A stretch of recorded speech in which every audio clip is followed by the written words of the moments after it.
ចាជំរាបសួរក៏ដូចជាសួស្តីបងប្អូនទាំងអស់គ្នាថ្ងៃនេះដែរគឺខ្ញុំមានមុខម្ហូបឆាក្តៅសាច់មាន់ជាមួយនឹងត្រកួនបងប្អូនហើយចំពោះគ្រឿងផ្សំដូចបងប្អូនបានឃើញនៅក្នុងវីដេអូនេះអញ្ចឹង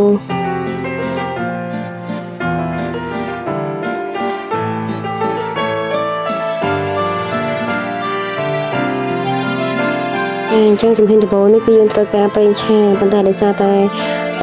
មាន់របស់ខ្ញុំគឺមានខ្លាញ់ស្រាប់អញ្ចឹងហើយខ្ញុំក៏ជំហានខ្លាញ់ចេញពីខ្លាញ់មាន់ដែរបងប្អូន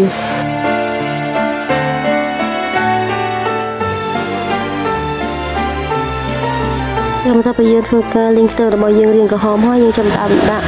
ជាមួយនឹងស្លឹកគ្រៃរំដេងស្លឹកក្រូចសើចបន្ទាប់មកយើងធ្វើការច្របល់វាទៅវិញទៅមកបន្តមកទៀតយើងធ្វើការដាក់សាតេរបស់យើងចូលបងប្អូនហើយត្រង់នេះដែរបើសិនជាបងប្អូនអត់ចូលចិត្តសាតេទេបងប្អូនមិនបាច់ដាក់ក៏បានដែរបងប្អូន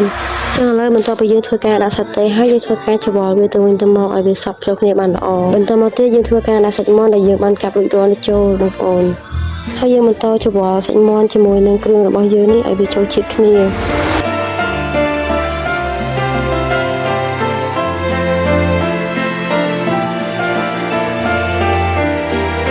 បន្ទាប់ពីយើងធ្វើការច្របល់សាច់មាន់ជាមួយនឹងគ្រឿងរបស់យើងសព្វអស់ល្អហើយយើងចាប់ផ្ដើមមកធ្វើការលាយគ្រឿងទេសរបស់យើងម្ដងបងប្អូន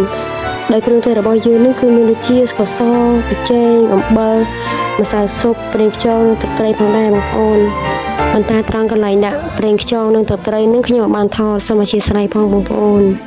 ចឹងបន្ទាប់ពីយើងធ្វើការលាយគ្រឿងទេសរបស់យើងបានរួចរាល់ហើយយើងចាប់ផ្ដើមមកធ្វើការដាក់ម្ទេសបងប្អូនហើយចំពោះម្ទេសនេះដែរបើបងប្អូនអត់ចូលចិត្តទេបងប្អូនមិនបាច់ដាក់ក៏បានដែរបងប្អូន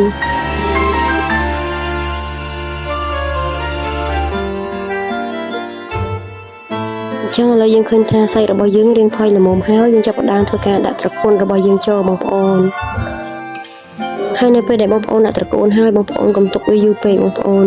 ព្រោះកាលណាដែលយើងទុកយូរពេកធ្វើឲ្យត្រកួនរបស់យើងនេះវារាងរលួយជ្រុលបងប្អូនហើយជាចុងក្រោយយើងធ្វើការដាក់ម្រះប្រៅរបស់យើងចូលហើយយើងឃើញថាឆាក្តៅរបស់យើងបានឆ្អិនរួចរាល់ហើយទន្ទឹមនឹងនេះដែរវីដេអូរបស់ខ្ញុំក៏ឈានដល់ទីបញ្ចប់ដែរបើមានកំហុសខុសឆ្គងត្រង់កន្លែងណាសូមខន្តីអភ័យទោសជួបគ្នាក្នុងវីដេអូក្រោយអរគុណ